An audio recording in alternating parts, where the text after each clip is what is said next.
open the meeting with item 1, public comment. Lucille, do we have anybody signed in? We do not have anybody signed in for public comment this evening. Just a reminder to the public that they are always welcome to share comments with the board via the message or via the form on our website. That brings us to item number 2 on the agenda, the consent agenda. Consent items are approved as one motion without discussion. The board always has the option to pull an item off if they choose to.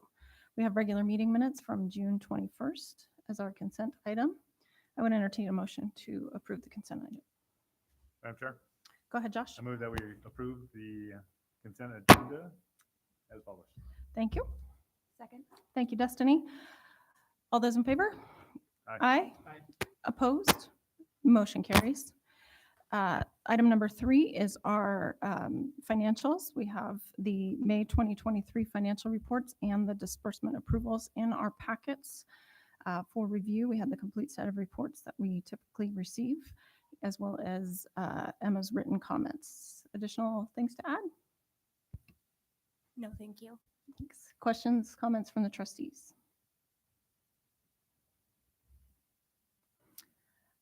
So not specific to the May 23 financial report, but a financial question on the Orchard Park lease, and I'm going from memory.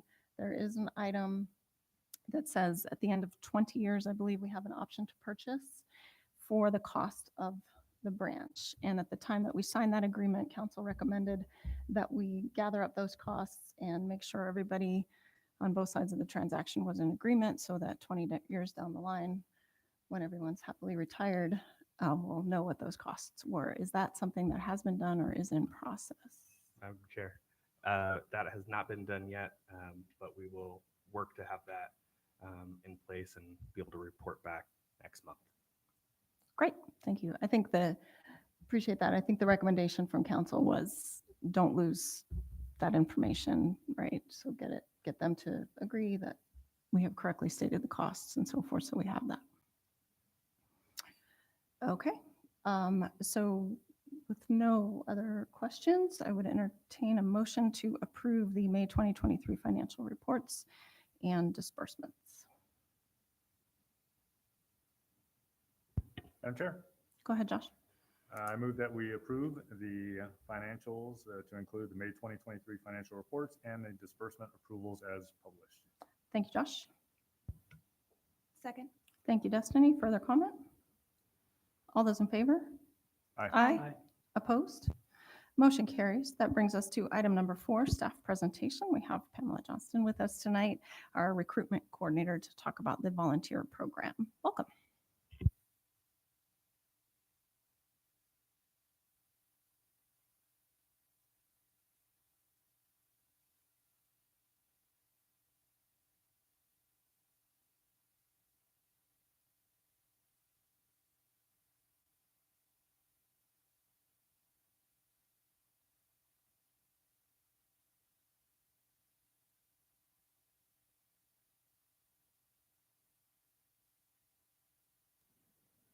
Hello? Oh, fantastic. All right.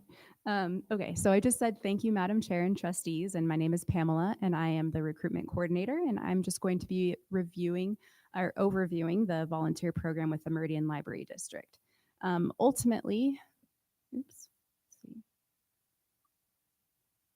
Forward. There we go. Ultimately, our volunteers are engaged community members. And the volunteer program really does offer the citizens the opportunity to become a part of the success of their library. And the volunteer program is designed to expand and enhance public services to the community in support of the library's mission.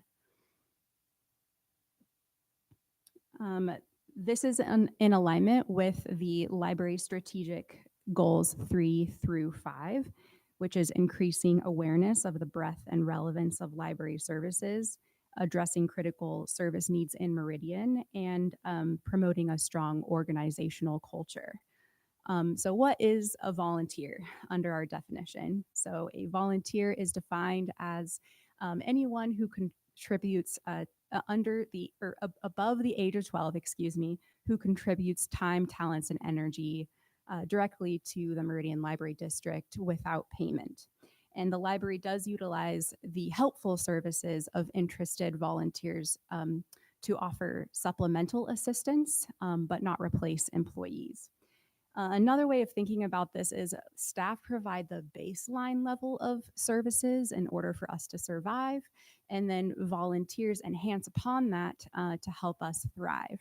Another way that you can think about this is when we have a library event that goes on, we have our employees who are organizing and hosting the event's activities, running around putting out various fires, while our volunteers could be making sure that every single person is greeted and welcomed into the event, and they're given brochures and navigational assistance to the different booths that they want to visit during the event. Also, just establish those positive community connections. Volunteers are conversational enthusiasts, and we really appreciate their help. So that's kind of the relationship between staff and volunteers and how they work together. Volunteer roles. So what do volunteers do and what roles do they play? There are three major areas of priority that we have identified where volunteer assistance is the most needed at the library district, as well as has the highest, oops, goodness, let's go back. That was an accident. Nope, now we're going, okay, fantastic. Okay, we're still here. All right, and those three major areas are going to be outreach and engagement, events and programs, and holds and materials. And volunteers love these three roles, and it also happens to be the most helpful in the district, and our staff also love volunteers helping in these areas. So I'm going to go through each one. Outreach and engagement volunteers. We have one role that accompanies library staff on visits to senior living communities in Meridian. We visit like 23 senior living communities. These are assisted living facilities and memory care centers and other 55 plus communities. One of our volunteer roles is where they help ride the Sprinter with us, and they escort the book carts into the facility so we can have browsing and a pop-up library kiosk. And we have staff members who manage that pop-up library kiosk and work with our library patron accounts and answer those questions, while our volunteer greets people coming into the space and establishes those positive connections and just chats, because sometimes patrons just want to chat and establish that connection, and volunteers are amazing for that. So you'll actually see on the picture here, we have a picture of one of our volunteers with a book cart and one of our staff members with a blue shirt. And that is one of our volunteers who's been with us for 8 years and has been helping in this role. And then we also have another one of our volunteers who's holding up a craft, and they're a craft to give back volunteer that helps brainstorm ideas for crafts that crafting programs that we bring into the senior living communities with us. We also have volunteers that come with us to help with community events. And also, like our summer reading kickoff, for example, you see somebody face painting at one of our kickoffs. They also can help with our kindergarten readiness programs that we host out in the community. And in this way, they're helping with our early literacy efforts. And these volunteers are usually trained in early literacy, or they're educators that want to help on the side. So our program and events volunteers, this is somewhat similar to an outreach, but they are primarily tasked with setting up and taking down our programs and events, but also assisting with supplies, furniture at our welcome and greeting station, providing navigational assistance. They can also facilitate and lead a library program on a volunteer basis. We have one or two volunteers that are helping facilitate an ASL, American Sign Language Club at the library. We also have one volunteer who leads our Mystery Book Club program, which is a really amazing group. They're a fantastic group of people. You should visit the Mystery Book Club. And we have other volunteers that come, they have a skill and they want to offer that to the community. And sometimes it's just people that have an interest in something or they consistently just want to help with something. And that's a really fun relationship. Okay, so Holds volunteers, they assist with the library's Holds pickup service at any of our locations that offer that service, where nearly 15,000 Hold items are resolved each month across the Meridian Library District. This is thanks to a collaborative effort between staff and volunteers. Volunteers really love this opportunity because you get to work with books. That's what a lot of people think of when they want to volunteer at a library, is being able to work with books. So they get to learn how the library is organized, and they get to learn what's in the library, what is on the shelves, and then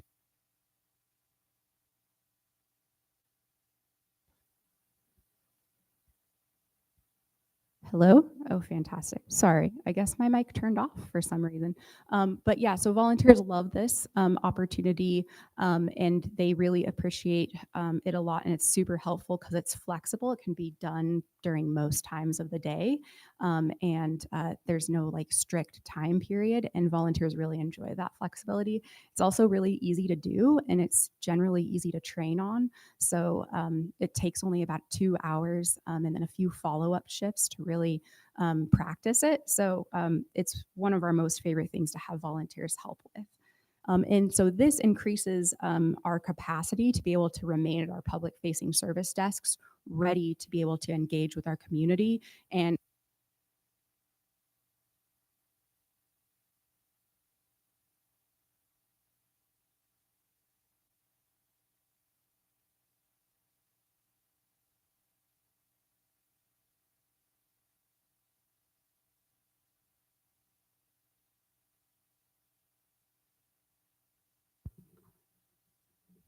hello, fantastic.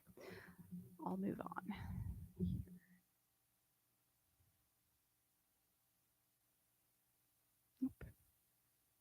Okay. So the volunteer program in numbers, if I know we all like numbers. So we do have a volunteer management portal where volunteers have login access and they can actually track their hours. They're provided with a time clock system, and we report via our official reporting statistics, but then also provide a volunteer with a list of their service hours so that they can use it for like college applications. And then we can also nominate them for awards, like the Meridian Stars Award or something like that. We also award them for their service milestones as well and their years of service. And that is one of the ways that we do that, is through tracking volunteer hours. They can also use this portal to like look up documents and training and manage their schedule as well. But that's kind of partly how we got all of these statistics, is through our volunteer management timekeeping system. So 55 volunteers did serve the library just in June. We do see an uptick during months where we have big events like our summer reading kickoff. So whenever you see like an uptick in volunteer stats, and then maybe it seems like the next month it goes down, it's just because there was usually like a couple of big events or programs that were going on during that month where we invited volunteers to help us. Usually when we have a big program or a big initiative or something, you're going to also see a rise in that volunteer statistics because we're inviting them to help us with that. So 84 unique volunteers have served the library so far in this current fiscal year, whereas last year it was 91, so we're on track to surpass that. We did have a large percentage of last year's were sewing volunteers who made fidget quilts for senior living communities. We delivered those into our senior living communities, and fidget quilts are really good for people with Alzheimer's and dementia. And that was a program that was funded by a grant. But I mentioned that because this year, most of our volunteers are brick and mortar volunteers. So a lot of that statistic is brick and mortar people coming in physically to volunteer. So volunteers have contributed 2,300 hours so far, which surpasses last year's 2,100 hours. So we're in a good spot there. I do want to make a note that 2 to 3 hours is really the typical length of a volunteer shift across the district. And I say this just because it really helps paint a picture of this is a low-key way for people to give back. So it's not the equivalent of any of our employee positions. People are just coming in for a really short amount of time to be able to help the library. So some quotes from our volunteers. Many volunteers report a lot of benefits to our program and being a part of it.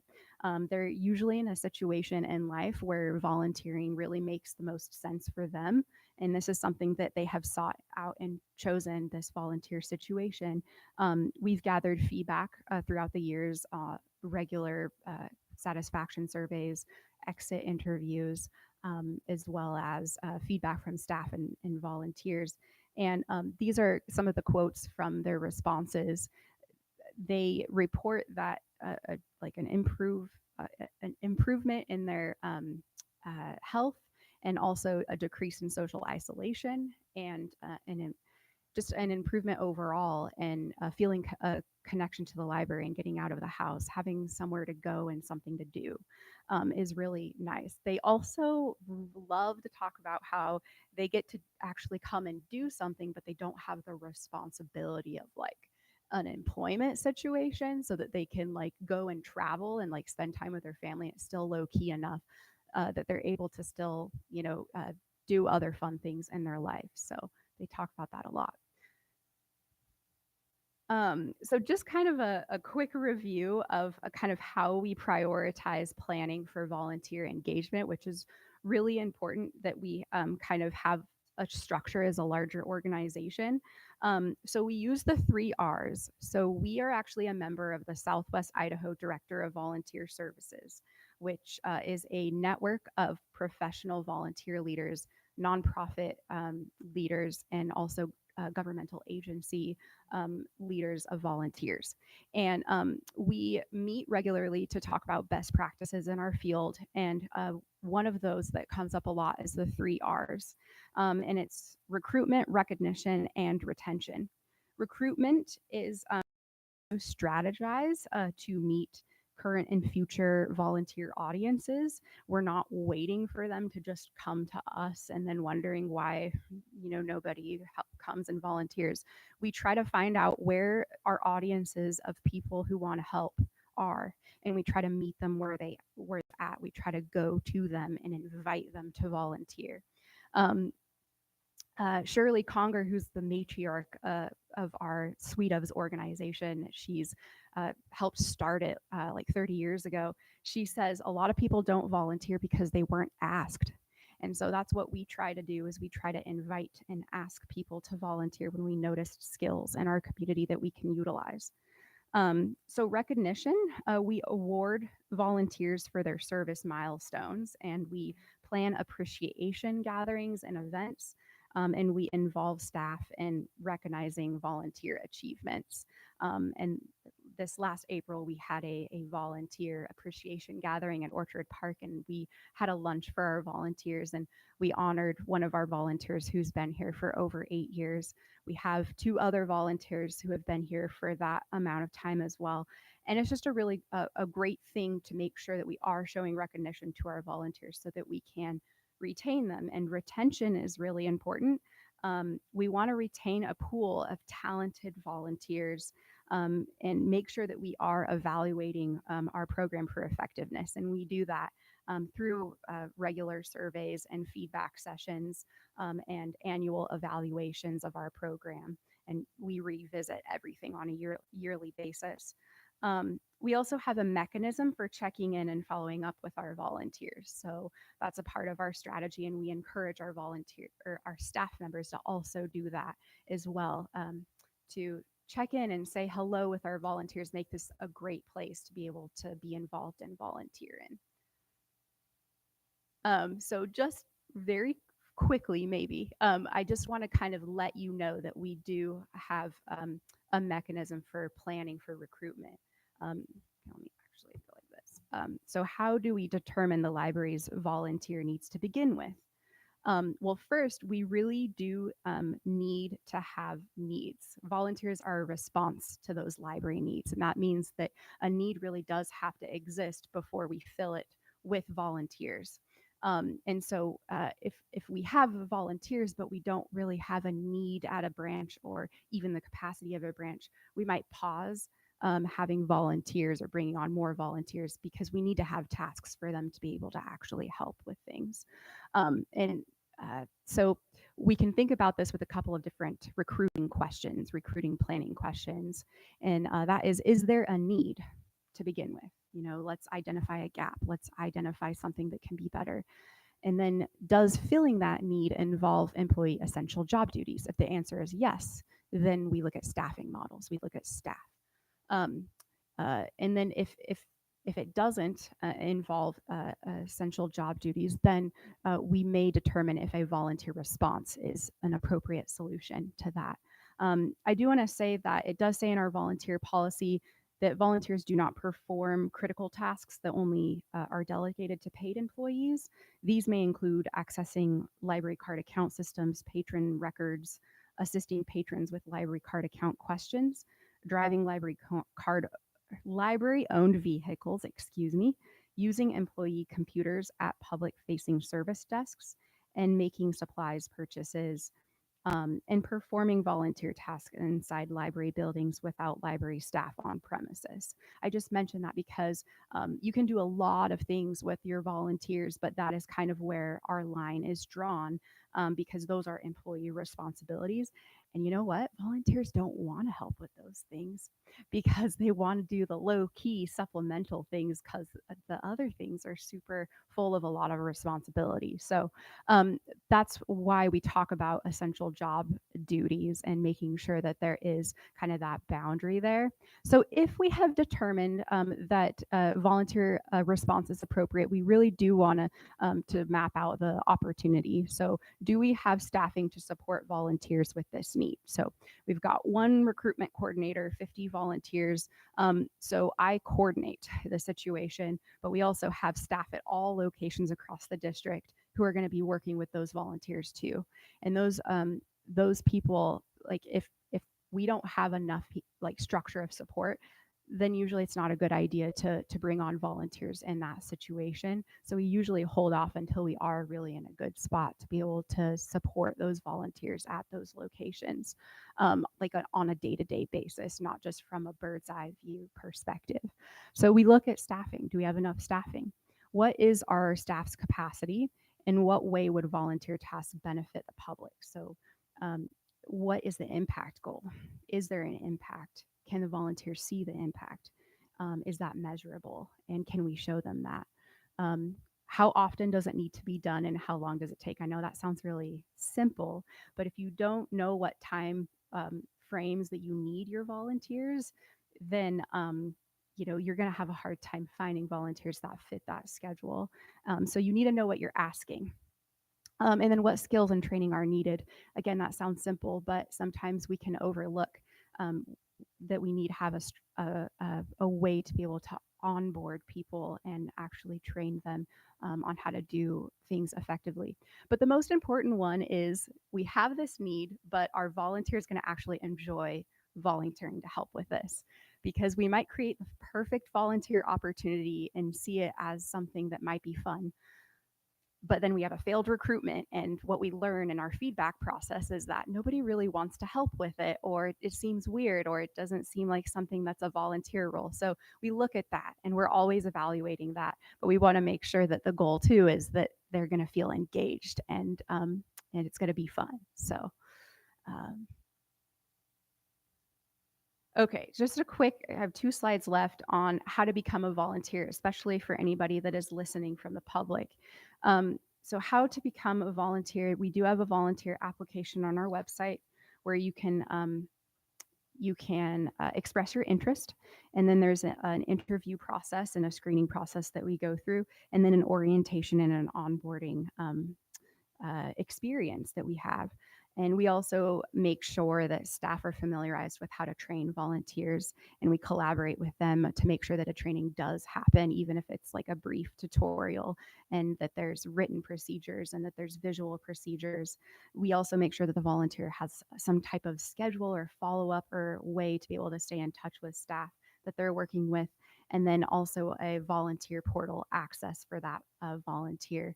And so what we do with when you fill out an application, everyone receives a response kind of letting them know the status of our positions, but then it invites them to other ways that they can stay either involved in the community or involved in some of the other libraries' support structures.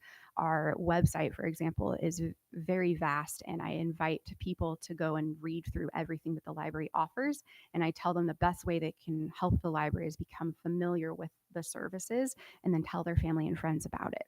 And that's one of the best ways they can help support the library while they remain on our volunteer wait list. So consistency in experiences. So how are we going to have a consistent experience across so many different locations? Well, we recognize that it's impossible to like replicate everything to a T at all locations. So at bare minimum, it's a part of our strategy to make sure that volunteers have the following things and are provided with the following things. And that is a generally welcoming and supportive and friendly environment in which they perform their volunteer service. We hope that for our employees as well. And we hope that for our patrons as well. At the very basic level, we want that for everybody. And so we also need to make sure we have a staff and patron environment that is supportive of that as well. A name tag and name badge lanyard. Again, I know that sounds basic, but I actually spend a lot of time making those little volunteer name tags, and they really like it. They like being able to be identified by the community as a volunteer, but it also helps us recognize and say hello to our volunteers. A secure location to place their belongings while they volunteer, whether that be a cabinet, a locker, or a place to hang their coat. A volunteer PIN code to sign in and sign out for our record keeping policies, access to the volunteer portal, communication in the form of a newsletter or location updates. There's a lot of changes that are always going on. Like we moved this section over to this section, and this section has moved over here, or a lot of different things going on. So we try to keep our volunteers updated about that, and I really appreciate it. We also assign an on-site staff liaison or a manager who is not the recruitment coordinator to be available to answer questions and oversee volunteers' work on the ground. Oftentimes, staff and departments are the experts in what the volunteers are helping with anyway, so they can really help answer those content questions, whereas the recruitment coordinator and HR is really here for like those timekeeping questions, and then if they have any major concerns and other things like that. So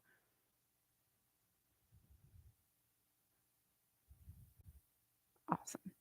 So in conclusion, people will support that which they help create, and because of the volunteer program, thousands have been able to learn more about the library through direct involvement and connecting their networks to library services. So thank you to our trustees for supporting the volunteer program all these years and becoming and supporting volunteers to become lifelong library ambassadors. And thank you for your time for letting me speak on this. I yield my time back to the trustees. Thank you, Pamela. Questions, comments from the trustees? Go ahead, Jeff. Pamela, thank you for being here tonight. Is there a current need for more volunteers? Right now, it would be absolutely amazing if we could get some more interest in the outreach and engagement opportunity. We really need a pool of trained people who can go with us into the assisted living facilities. We don't need like an enormous amount, so we don't want to get yes, we don't want too many, but we do need some people that are passionate and interested in that. Thank you. Madam Chair. Go ahead, Josh. Pamela, thanks for the great info. And as you were mentioning that outreach to the senior community and, assisted living, have you partnered with it seems like there would be opportunities to partner with, nursing schools or people that are drawn to that career anyways, to maybe kind of build their resume and that sort of thing. Is there any kind of formal connection? I know you mentioned the Southwest volunteer Yes. kind of group. Yes, partnerships are our favorite. We love partnering, and we have done a lot of those partnerships in the past. I do want to say that when we do take on an opportunity like that, sometimes, are you talking about if they have hours that they have to complete? Well, Or just is it more specifically like- targeting people that would be a good fit for that need. Or as an example, uh, like Trish's report mentioned, the the property down in South Meridian Yes. needed some yard cleanup with the weeds. Was a volunteer. I would imagine that there's some folks in the volunteer pool that would maybe enjoy pulling weeds or knocking things out like that. Is there coordination on that level to kind of solve problems and best apply There the has, resources? and we do, and there has. Yeah, and that's actually a really great idea for the nursing students. I think that would match up really well with that particular opportunity. I think pulling weeds, and I think there's definitely opportunities for us to discuss that. I will say that one thing we look at too is making sure that the time that we would be spending in recruiting anybody for that should probably not take more time than what it would be to just go Right, out the there actual and pull task the itself. weeds. Yeah, that makes sense. Too. So if somebody lands in our lap, like a service club, and it matches with the same time that we happen to be helping with Right. this thing, then that's when things usually align really well. But then it's like, hey, we have this very particular project that not a lot of people may or may not enjoy helping with. Do you have anybody? And I could definitely look at my list, and I certainly have sent out alerts. But then if I don't hear back from them, then it's kind of a tricky situation. So yes, we enough. do explore those partnerships, but we don't try to rely on that as a way to get our landscaping done or things like that. Well, just with But- that specific issue that came up, I was thinking, man, there's probably some farmer who's got a tractor. He's just itching to go. Got a new brush hog attachment and Right. just wants to go out and use it and doesn't have the need for it. But I don't know. Overall, I'm super impressed. I'm less impressed with the fact that it's only 0.1% or less of the Meridian community that is actively volunteering for the library this year so far. And I mean, it's great that we're going to be above and beyond last year. But please pass my thanks. And as a trustee, if there's ever anything that we can specifically help with, please let us know what we can do to help. Absolutely. Other than shouting from the rooftops, come join the library and support the library and get involved.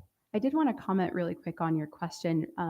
There was a picture in a slide of some students that were planting a planter box. Yeah. And I just wanted to let you know that it was a couple of years when the tiny library had just been built, that we recognized that people were driving their car kind of right up to the location. So they installed some giant planter boxes that were massive so that people couldn't really drive. But it's what to fill those planter boxes in.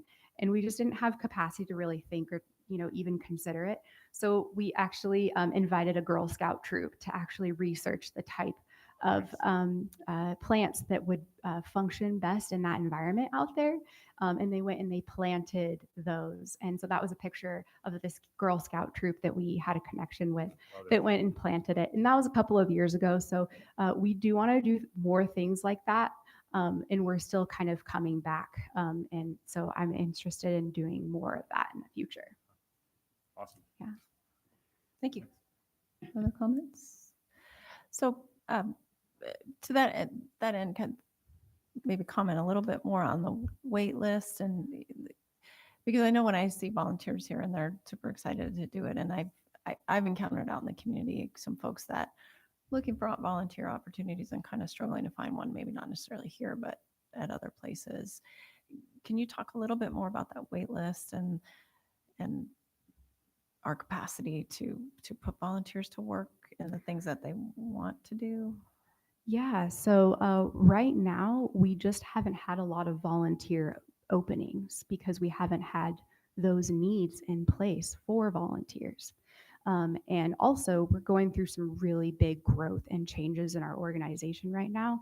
And it's usually not a good idea to like throw a bunch of volunteers into the mix when you're trying to figure out those staffing models and trying to figure out all of those organizational pieces. I really like to see the dust settle a bit and then add volunteers into it because we really need uh, volunteers to show up and be like, hello, I know exactly what I need. I know exactly what I'm asking for, and I know exactly what time I need you. And then volunteers feel good about that.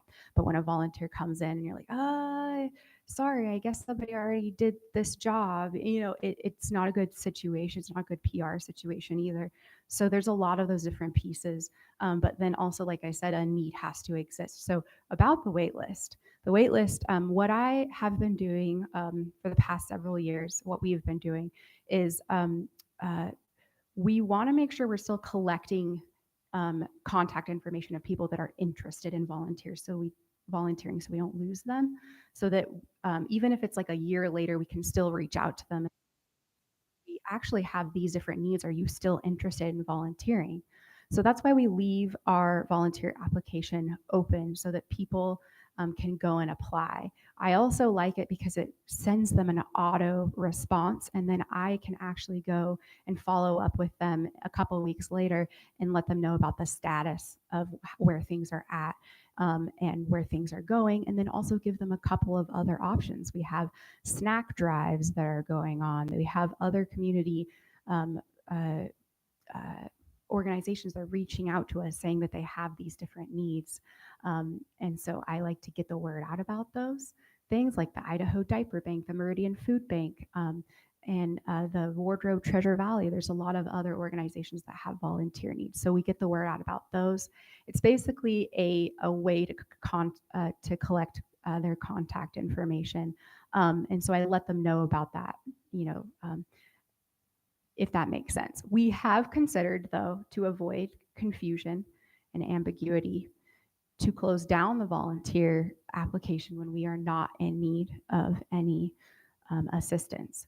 The risk with that, though, is losing the contact information or the way of just getting them in the system. Whereas maybe later they might not want to fill out an application. So there's a lot of different ways that other volunteer coordinators do it, and it just depends. So we are reaching the point where we are reaching out to a few people about their interest, and they're like, I'm in another state now, or I've already moved on, or I found another place to volunteer. So we are looking into that and modifying that. Was that a good answer, Nick? Yeah. Great, thank you. I appreciate that information. Other questions? All right.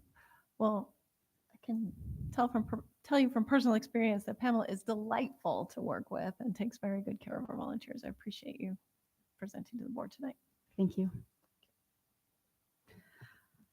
All right. That brings us to item number 4 on our agenda, the director updates.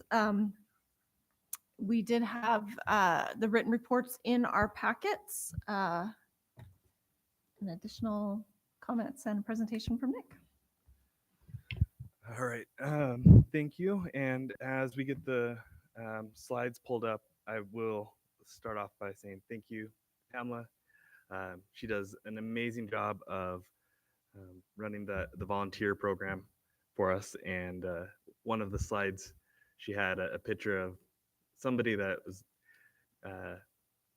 pretty special for when I first started here.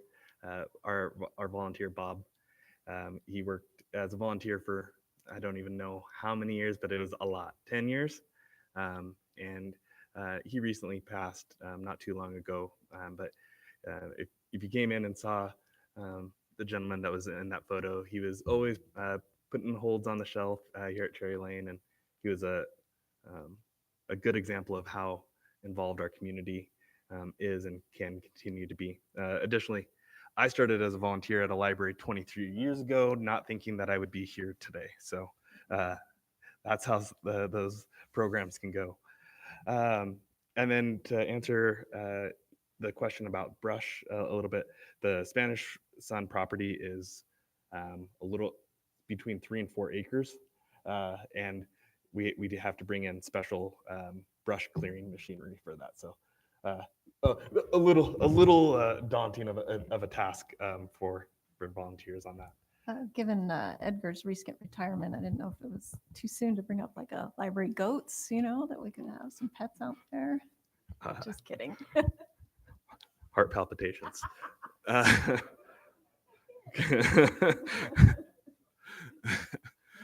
Ouch. Okay. So I'll run through my updates real quick. So human resources, we have two of our three human resources in the audience tonight. Both of the coordinators from human resources coordinator and recruitment coordinator. So there were 120 applications reviewed, 18 interviews. The handbook is still going through revisions, and we'll have that reviewed by our employment attorney relatively soon. And they also have worked to onboard Pamela as the recruitment coordinator, transferring over from the volunteer coordinator position. The foundation and friends. The foundation had a lot going on, wrapping up some of the Orchard Park things that they had been working on this spring. They were able to give away a lot of books and kits to kids and raised another almost $600 through a raffle that they did. And if you haven't been up to Orchard Park lately, there is the donor wall that has been installed in the northeast entrance. So the main entrance on the east side of the Orchard Park building has the donor wall, and names will be, I believe, lasered on. Is that correct, Vasile? Laser etched on at Unbound or CNC'd? I'm not sure how they're doing it, but the foundation is working with Vasile and the Unbound team to engrave the names on those pebbles to go onto the donor wall installation. Support services, busy. HVAC here at Cherry Lane is unpredictable and annoying. It is fighting through the heat as best we can. The fire alarm had multiple false alarms, and I was here at 4 in the morning once or twice, and that means that our facility specialist coordinator, maintenance coordinator, I can't remember names, was here and working with our vendor early in the morning on a Saturday morning, Friday night. Those seem to have gone away. I haven't gotten a 4 o'clock phone call lately, so fingers crossed that stays that way for a little bit longer. And then the Spanish Way property, we talked about that just a minute ago.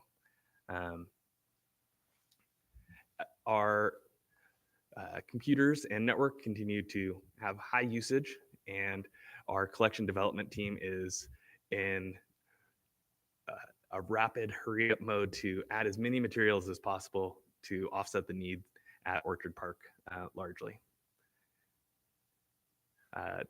Going through our circulation stats,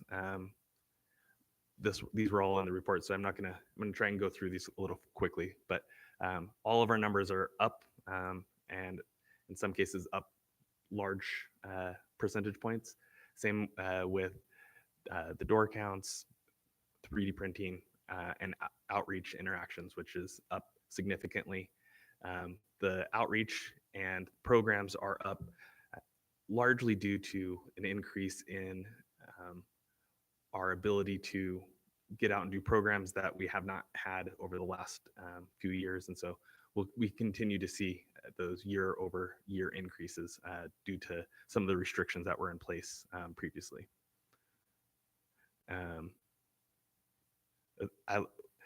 Having been a teen specialist, seeing the teen numbers on here going up this much is always a great sign, but summer is a great time to really get some of the younger ages as well. And so it's great seeing all numbers across all age groups going up. So this gets to the part that I wanted to spend a little bit more time on today. So after this update, my set of updates, we have job descriptions, and we have 8 of them. With that, you're going to see a lot more, and I've talked about it a little bit over the last few months, but you'll see a lot more job descriptions coming through, and that is due to our new organizational design that we're rolling out. And this is a high level simplified version of the organizational design. And I'll get into a little bit more detail, but not granular detail tonight. But looking at how our organization is set up, and looking to provide consistency for now and as we expand our locations and decentralize a lot of our services and operations. So by decentralize, meaning our system is not set up the same way that, let's say, Boise or Seattle or Spokane Public is set up with a large main library with small satellite operations. Our library district is set up in the format of similarly sized branch operations that does not have a large central library to refer to as a traditional main library.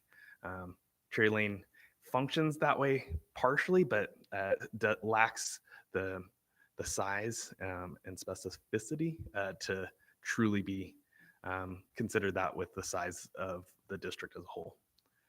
So looking at just this organizational design and being methodical in how we think about it, the solid lines on here show who oversees them essentially, and dotted lines report back. So residents elect the board selects the director oversees 3 divisions, being admin, branches, and operations.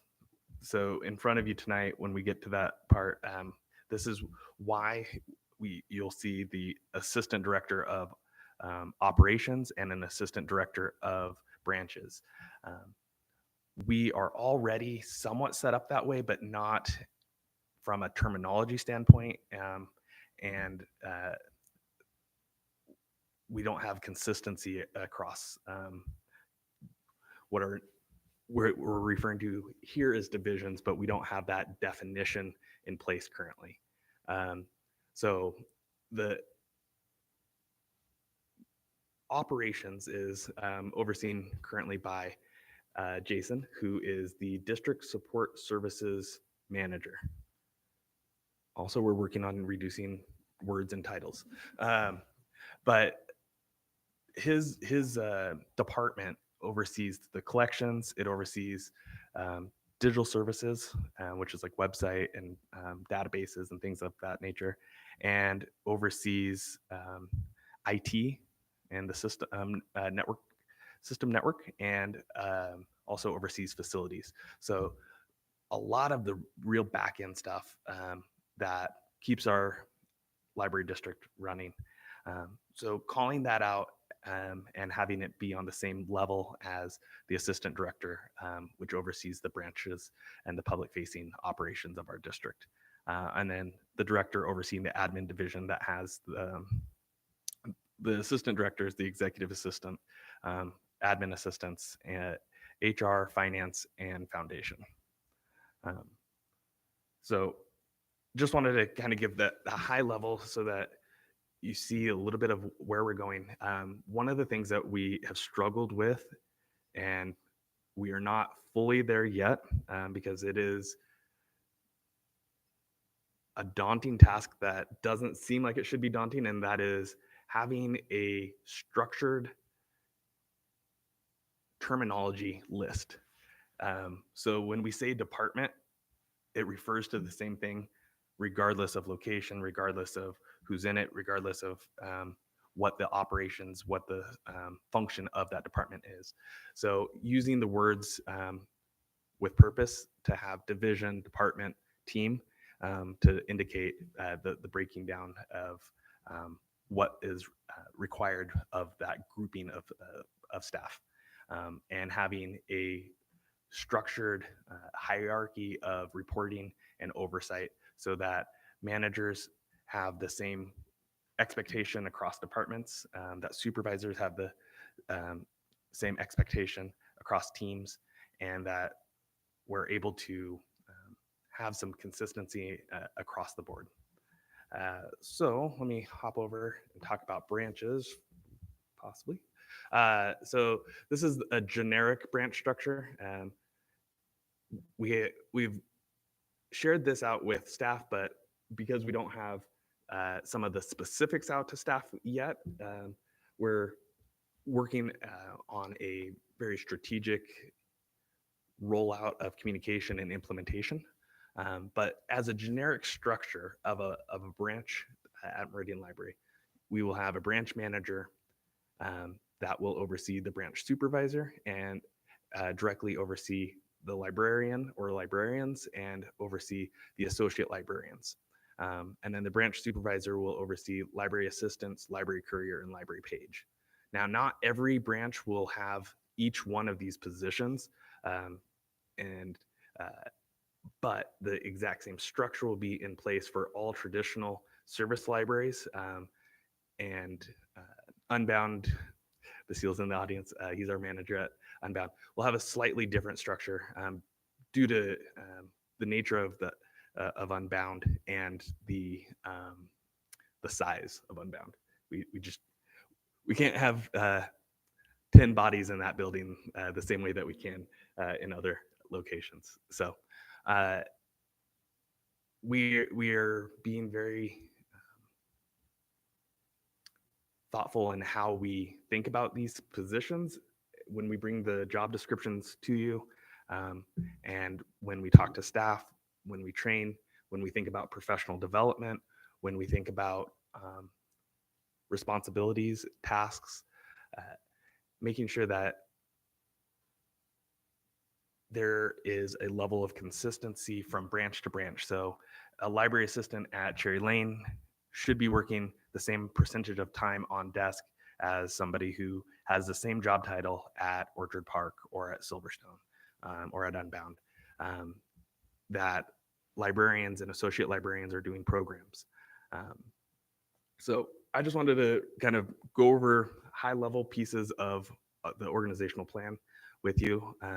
There are other pieces to this. We will continue to have the job descriptions in front of you all over the next, let's see, 3 months, 2 months, 2 months from today, to really prepare for the start of the fiscal year in October. And I guess 2 other pieces to that.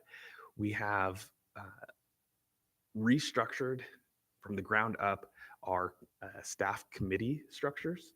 And so we have taken that same level of care for using precision in how we talk about committees, subcommittees, working groups, and project teams, and what the roles of each participant in those groups are, and why, and how we share information, how we think about the work that we do, and how the committee structure overall will complement the organizational structure that we are working on with this model. Some of the reasoning, I guess, to piggyback, is looking at the needs of our district now, projecting the needs of our district as we grow, and also fulfilling elements of our 5-year strategic plan, which states in Goal 5, having a look at organizational structure and revising roles and responsibilities, and providing more structured professional development opportunities and training. So we are attempting to do all of those things, and it's a big change for staff, but it's a great opportunity for us to meet the needs now and structurally be able to adapt more fluidly in the future. And then the last part we'll have this on item 8, the memorandum. That there are substantial changes that will need to be implemented to fully realize this organizational design. And so we are asking to have a staff implementation day at the end of August on the 25th. And so we're asking for a library closure that day to have all staff. So I don't know the exact number today. It changes based on who's been hired recently, but we're looking at close to 100 people that we need to be able to bring in and get together. And I think I just saw out of the corner of my eye, 104 is our current staffing level. So we have a lot of people that we need to bring together and talk through a lot of details. And it's more than can easily be done through email. Yeah, we're looking forward to it. So that is, I don't have it on this computer. I'll stop there and take questions on my update. Thank you, Nick. Questions for Nick? Madam Chair? Go ahead, Josh. Nick, I got to tell you, I think this is fantastic, breaking it down into this kind of organizational structure, because a fighter squadron is organized very similarly, where you've got assistant directors of operations and it breaks down into the functional groups. The only thing that I would recommend is, and I don't know if this already exists, but essentially you've built this chain of command and everything runs to you and the trustees on the side. I think it would probably be beneficial from an HR perspective to have either like an inspector general or an ombudsman kind of like way to circumvent things if, for someone at some level has the exception or identifies an opportunity and they're not comfortable talking to their immediate supervisor and they don't want to go right to you or something. Maybe they can do a back channel suggestion or address a concern. But other than that, I think the overall module approach is fantastic, and it gives that interoperability, with HR to flow people from one branch to another to fill temporary needs, and hopefully they can do that effectively. Yes, to that point, one of the great pieces of the subcommittee structure is some of that peer-to-peer and supervisor that is not your supervisor access. One of the things that in the committees, we have a member of our admin team on every committee, as a strategic plan advisor. So they are not a functional member of the committee in terms of providing or interacting on the day-to-day or the month-to-month activities, but they're there to help act as liaison between the admin and the committee, both to and fro. And we also have a manager level or supervisor level on each committee, and try to have people from multiple departments and locations involved in each one of those, so that there is better connection, communication, and trust built up throughout the organization to be able to take some of those concerns, maybe not directly related to what the work is in the committee, but being able to talk to people and pass that along, also through HR with the 3 people that we have there. But one of my favorites is the librarian subcommittee that we have now, and it is all of our librarian level employees and myself. And so it's my direct connection to the librarians within the district. And so I get to actually do some more fun level planning and thinking versus sitting and looking at policies. So. Thank you. Other comments? Well, I'd say I'm excited about this, and I appreciate the kind of strategic thinking going into it, because as we grow, Orchard Park now online and then South Branch to come, having that consistent structure and, getting the same kind of service, getting the same kind of answers across branches is really important. So I'm excited to see the thought that's gone into this. I would like to say one other thing is this is a process that has taken a very long time to get to. We built out the design based on staff feedback from staff listening tours, staff town halls, manager, supervisor, and admin planning session, an admin planning session, use statistics of our locations, our services, our programs, community data. So we really tried to be holistic in how we approach this design. And I would commend you and your staff for that effort. I mean, I think as Pamela talked about in her presentation, right? Having that ownership, that excitement about what you've built, right? So taking the time to involve the staff and doing a thoughtful process helps to manage that change. Change is always hard, even when it's good change for folks. So I think providing the opportunity to be heard and providing the opportunity to get that buy-in from people is so important. So, anyone else? All right, thank you. Anything else on the director, other parts of the report? Sorry. Go ahead. I noticed that there were, I think, 2 or 3 job offers that were extended and the applicants did not accept. Is there any kind of issue that we can help with in that regard, or was it just other opportunities presented themselves? So 2 of those were with one job. It was just an abnormality. One was unable to take it based on for personal reasons, and one didn't get back to us. So we were ghosted on that one. So that job position was a little weird. We have it on here again just to update who they report to. So we'll be able to get that one back out and hopefully have those 2 positions filled relatively soon so that it's not all on Dan. Well, I think across sectors, it continues to be a challenging hiring environment. That's certainly our experience as well. So, it's still hard. Yeah. All right. Okay. Still have lots to do tonight, so we'll move forward here to our job descriptions. We have 8.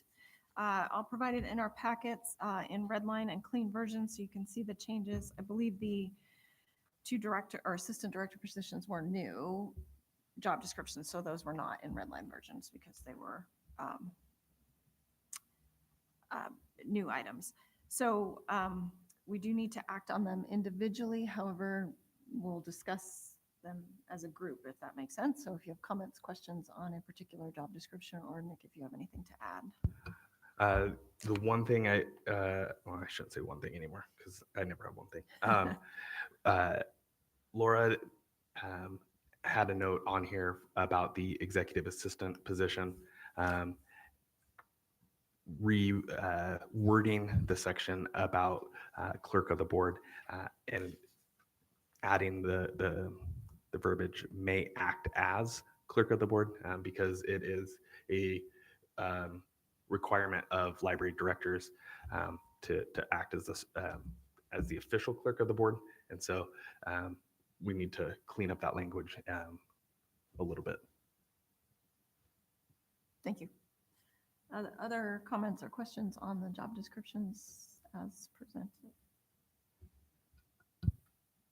Madam Chair, Go ahead, Jeff. most of them were pretty minor. I mean, is that accurate to say? Mhm. Mostly just corrections and Yeah, sort of there punctuation and other things like a that. lot of it was pretty minor. It might have a lot of red line in it, but But it was it's more because consistency.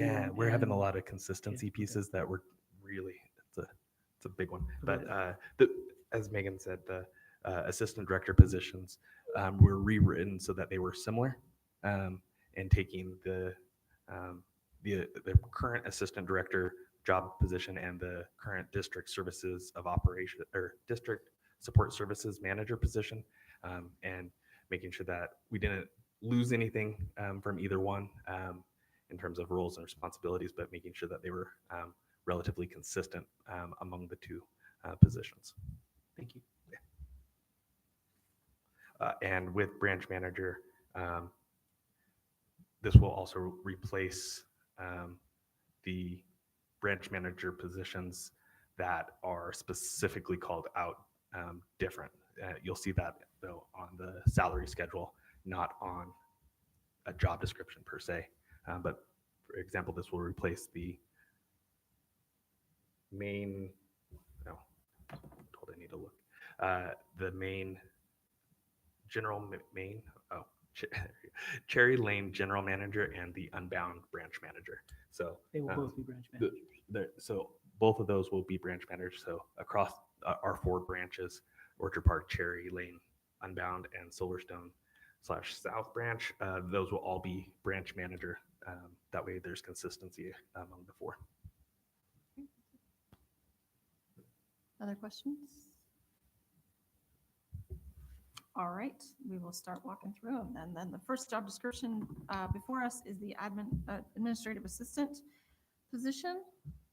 I would entertain a motion. Madam Chair, Go ahead, Destiny. I move to approve the administrative assistant job description as presented. Thank you. I'll second that. Thank you, Jeff. Further comment? All those in favor? Aye. Opposed? Motion carries. Next is our Assistant Director of Branches. As mentioned, this is a new job description. I'd entertain a motion. Madam Chair, Go ahead, Destiny. I move to approve the assistant director of branches job description. Thank you. Second. Thank you, Jeff. Further comment? All those in favor? Aye. Opposed?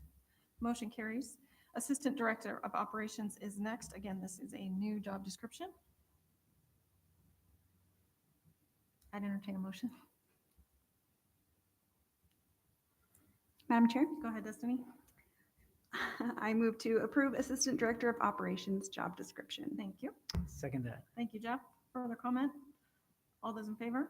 Aye. Opposed? Motion carries.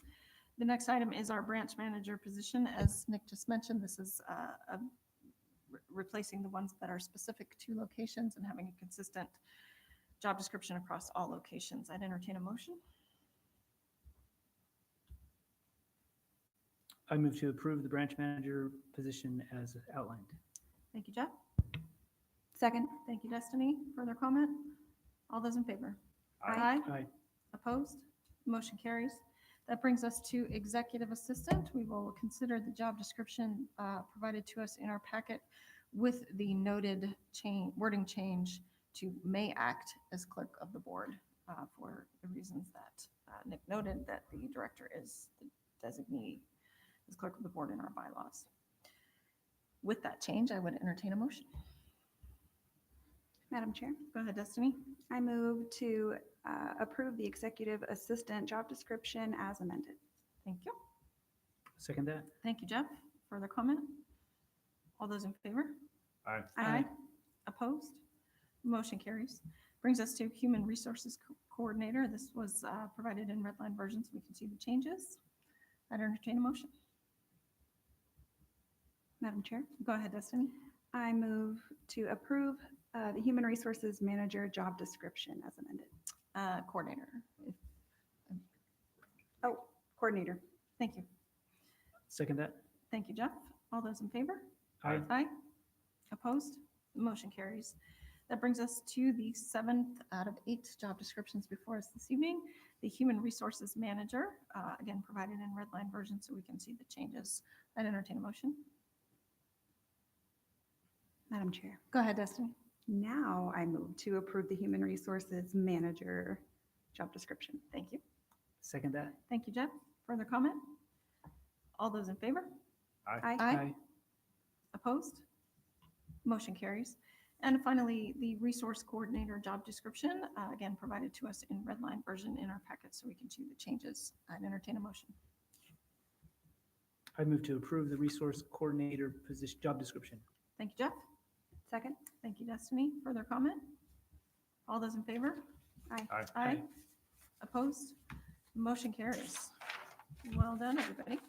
That brings us to item number 7, the salary schedule. This goes in tandem with our updated job descriptions, reflecting the update to the titles and striking those that are no longer applicable and adding those that are new.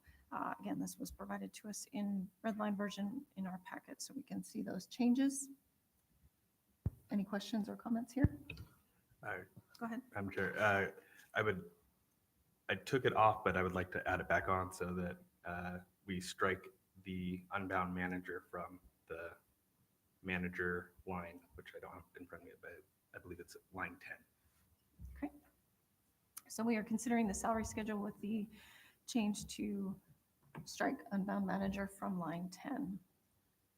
Any other comments or questions here? Madam Chair, Go ahead, Jeff. so the dollars did not change, is that correct? Correct. Dollars All we did is we added, is just, we put yeah, people in the right titles at the correct. top. So yeah, sorry, not line 10. It's from the first page that informs the actual salary schedule on the second page of in your packet. Thank you. On our spreadsheet, it's the opposite. So had it in the head wrong, but yes, you're right. Madam Chair. Go ahead, Josh.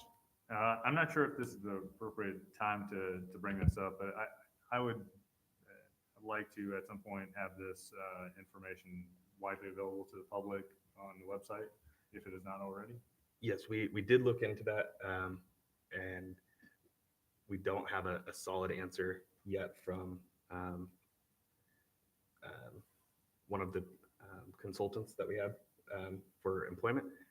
I believe we will be able to do that, but we're looking at best practices, and so And the reason I bring it up is not only is it, I think a fiduciary responsibility of us as, the taxpayers do have a right to kind of see a little bit more detail than potentially would otherwise. I also think it's useful for youth and to see, hey, there are, it's a viable career. It's not a very high paying career necessarily, but people that are called to serve in the library are special. And I think it would help people make informed decisions about their potential futures in this career path. Having said all that, I would move that we approve the salary schedule as published. Thank you, Josh. Second? Thank you, Destiny. Further comment? All those in favor? Aye. Aye. Opposed? Motion carries. And I appreciate your comments, Josh. I'm definitely in favor of transparency and openness and just with any considerations just that we may not be thinking of at the moment. However, as Nick mentioned, we'll have a fair number of job descriptions and updates coming before us in the next couple of months. So we might wait to avoid confusion until it's Fair enough. well settled, perhaps in September. And we got Yeah, the budget coming up. Yeah. It would all tie in nicely, I think, Yeah. down the road. agree. waiting until the beginning of the fiscal year would give us the cleanest options on a lot of things. Sounds like a plan. Okay. We will move forward then to item number 8, the all staff implementation day memorandum. This was provided to us in our packet as Director Grove indicated. The library requests that they close their locations on Friday, August 25th to provide the opportunity to work with staff on the new organizational design structure. Additional comments, Nick? No, I think I covered most of it. So library closures are, or library operating hours are the purview of the board. So of course, this is why this is before us as a decision for us to make. Any questions from the trustees or comments? Go Madam ahead. Chair? Yeah. Nick, have you given any other, what would you do if we said no? I would be looking at a lot more caffeine to stay up and work on my video editing skills late at night. But is it doable? Yes. Is it preferable? No. So this is going to take 8 hours of everybody's time? It seems like, it seems excessive to me. It's a lot of being able to hand off duties, responsibilities, and there's a lot of training that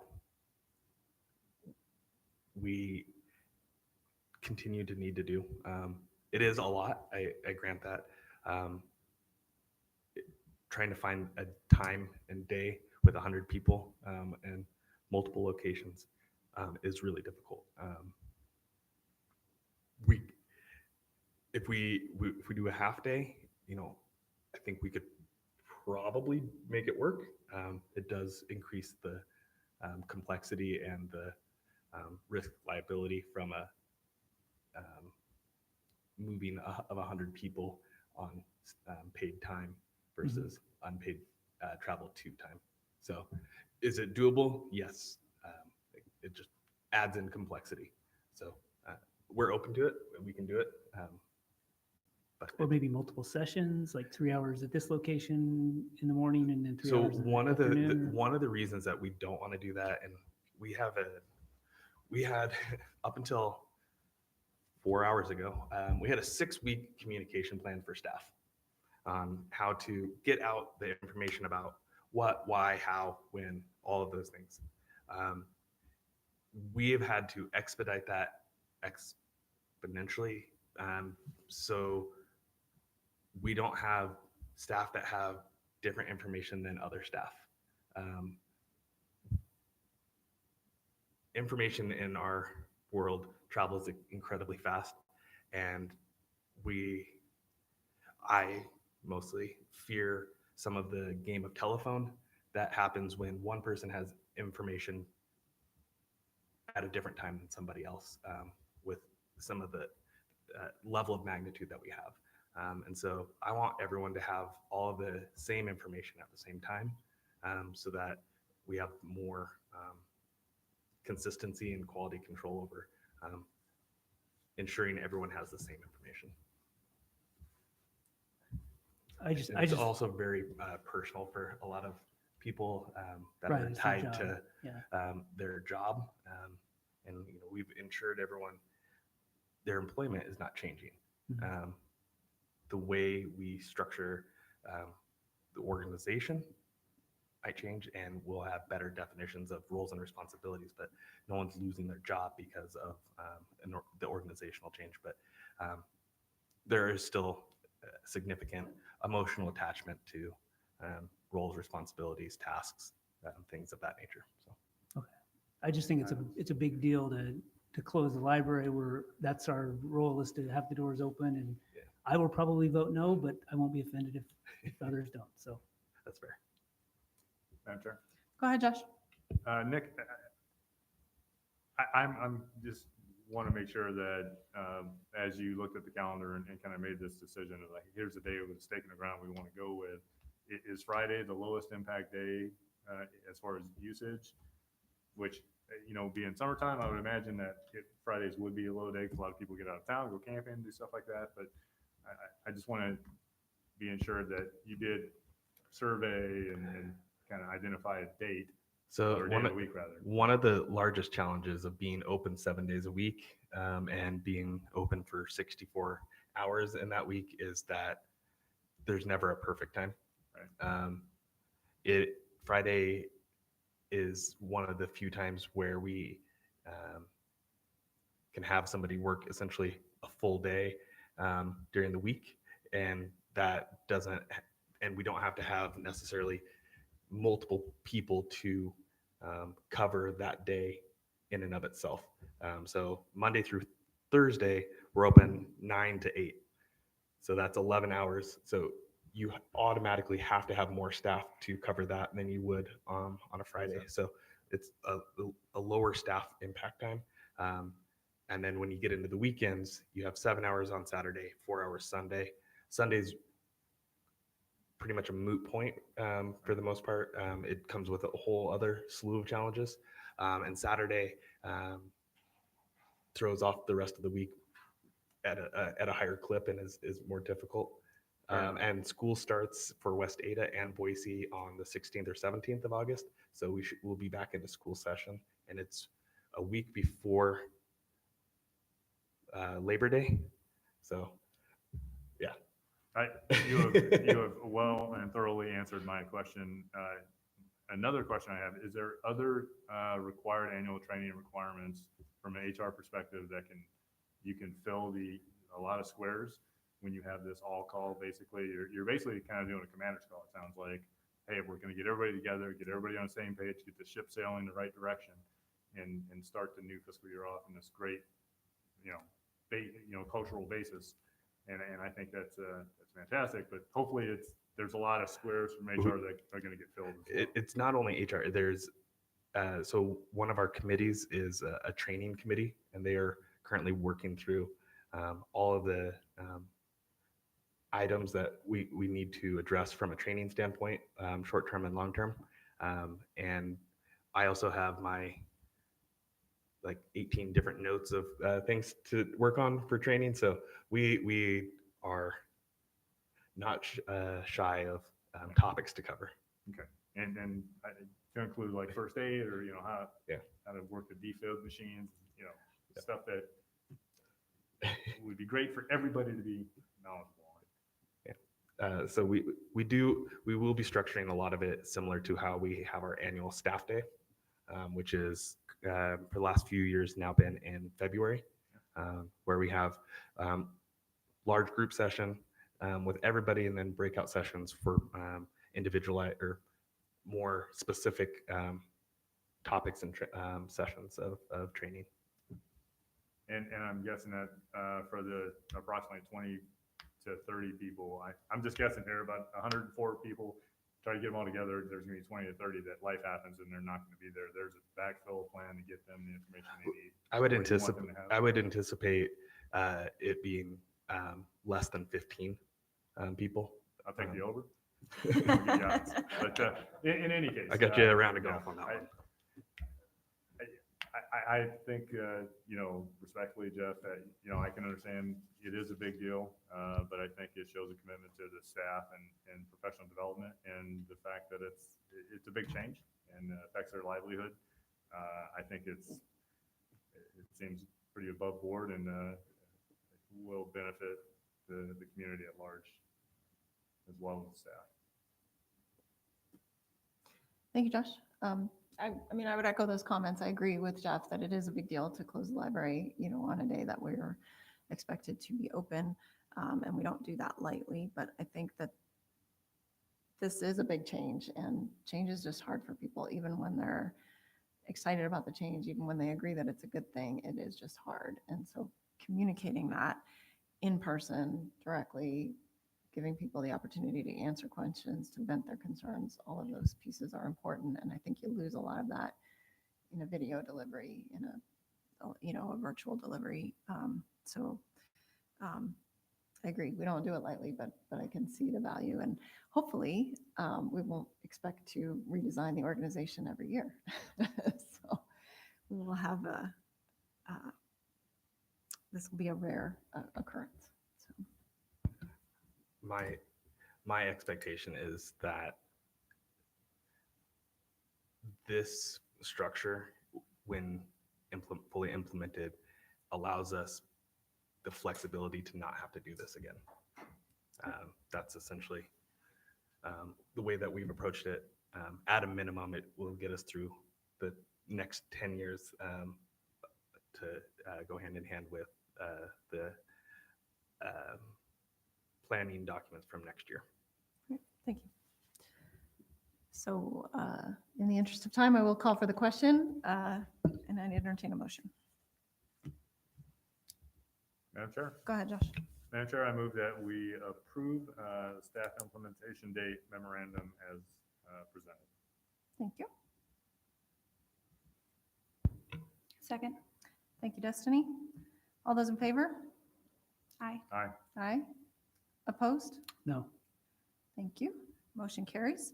That brings us to item number 9, the budget presentation. Still with us, Emma? In our packet, we have a draft budget, which was updated today. So hopefully everybody got a look at the updated version, and I will turn it over to Emma. So I will Or- be, Nick, sorry. oh, it's all I good. presumed. I'm going to drive the bus on this and ask for help occasionally. Okay. Hopefully it is occasionally. So we'll get that pulled up. And kind of walk through the budget presentation a little bit. So let's see if this, I hit the wrong button. So we'll go through the amended budget for our current fiscal year, which is fiscal year 23, which means that we started October 1st, 2022, and it goes through the end of September 30th, 2023. And then we'll be talking about the proposed draft of fiscal year 24 and what that looks like, some of the levy rate estimates, and then what our next steps are over the next month. So we won't be able to read this, but I will. I knew this was small, but this was where we ended up. So I will summarize what that all says. Essentially, we had some challenges at the outset of getting this budget in place for the current fiscal year due to a lot of challenges in fiscal year 22 with staff changes for accounting and finance, but also the director, and then we outsourced some of the financial pieces during those transition periods. So it was a little fun to make the budget for this for fiscal year 23, right, Megan? I was much happier to do the work on this year while I was not sitting on a beach. So we should be in a lot better shape. So some of the amended pieces for fiscal year 23, we did not hire some of the staffing pieces that we had planned to do for Orchard Park until a little bit later in the year. We had other positions that were unfilled for various reasons throughout the year. And so we had an excess of funds in that budget line. And we also had a large amount of non-tax revenue that came in largely due to sales tax. And so between those and then changes in need versus what was estimated for operations and collections to a slight extent, we have additional money that we will be requesting move over to our capital repair and replacement fund. And that fund can only be used for repair and replacement of facilities. And we need the money in there long term so that we are more ready to do the renovations as proposed with the approved levy from 2019 as the fourth project of our capital projects. So our non-tax revenue, just wanted to kind of do some high level pieces for that for our current fiscal year. So either donated or pledged, we have $7,000 from the Friends of the Meridian Library.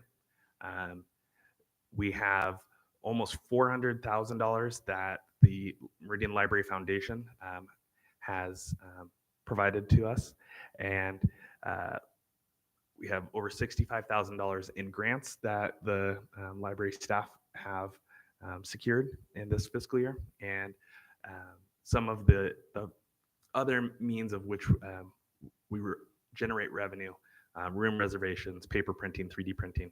We had over $25,000 in those revenue lines as of today. When we start looking at the fiscal year 24 proposed budget draft, we're looking at the most recent L2 data. That's a type of like spreadsheet that the counties in Idaho provide. Gives us what our rates or levy rates are. It gives us like how much changes and what the assessed values are. it's very complicated, and I'm so happy to have Emma help do all of that work. The departments were all asked to supply a need-based budget to myself and to Emma, and we also looked at we're looking at completing the purchase of the South Branch in fiscal year 24, ideally. So the four things there were the general fund revenue, general fund expenditures, capital projects fund revenue, and capital projects fund expenditures. So those are slightly those are different, and so when we look at the budget, we see them as two different pieces. Budget process, like I said, we went through and worked with staff and management to get a need-based budget request. We then reviewed those requests, and Emma worked with the L2 data from the county to establish property tax revenue and foregone balances. And then her and I have spent the last 2 weeks almost every day looking at how do we compile a budget, a balanced budget based on need projections and our projected revenue. A little harder to see probably, but again, I'll just try to explain most of it. So when we're looking at the fiscal year 24 starting October 1st of this year, our projected revenue balance is $8,550,000, and correspondingly, the expenditures are broken out by the four large umbrella sections of our expenditures, which are personnel, collections, operating expenses, and capital expenses. And so personnel obviously is all of our staff, the benefits, and the other pieces that go into personnel, such as cost of onboarding and that nature. Collections, all of the databases, and then also our physical collections and online materials that we circulate. So just shy of $1 million on that. Operating expenses are all the funds that we use for programs, supplies, technologies, service providers, professional development, and our vehicles.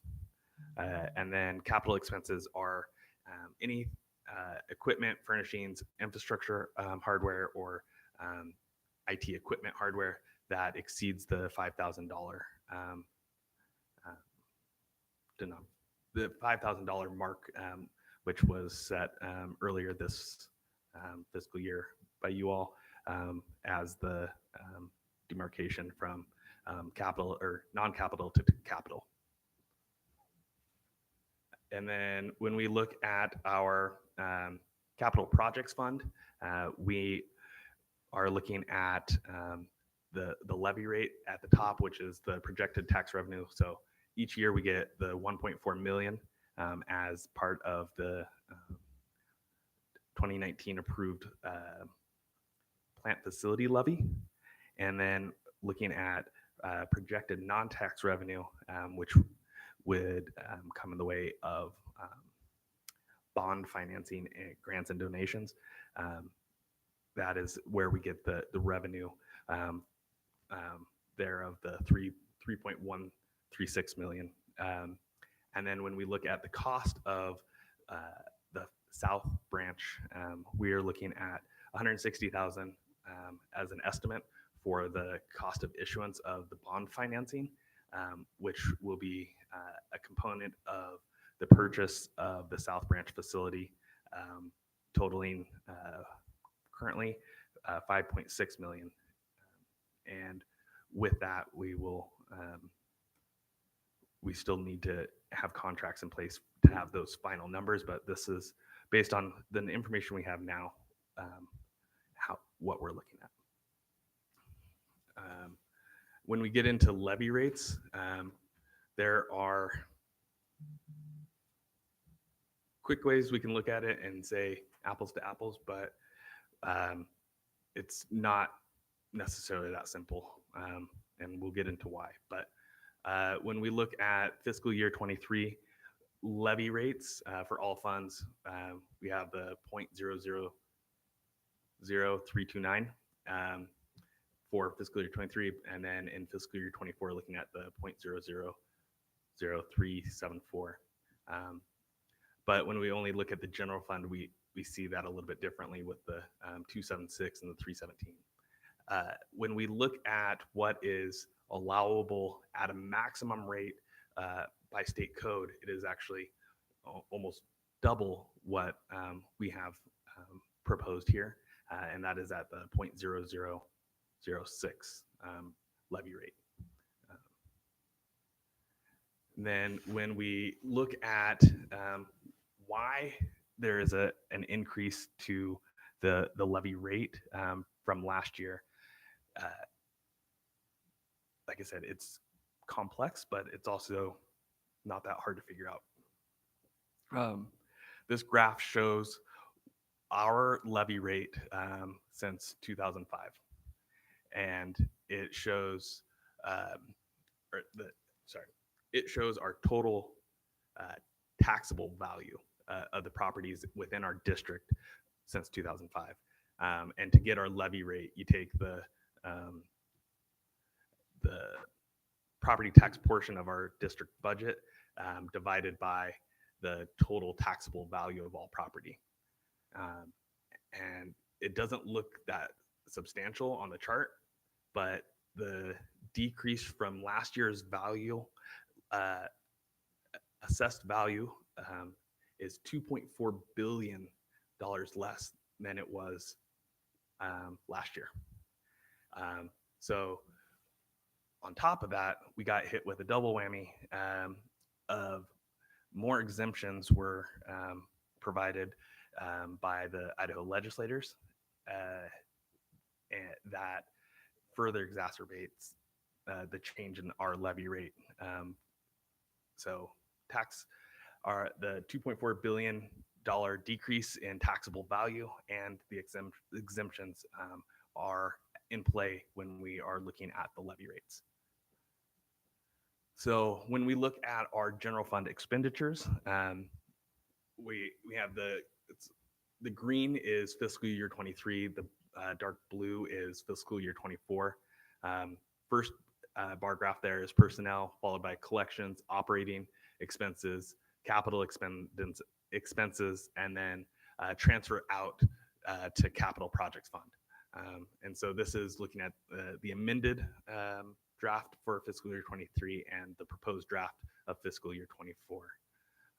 You'll see increases in personnel, some of which are related to the new organizational design, but a lot of that is also due to the increased need at our facilities.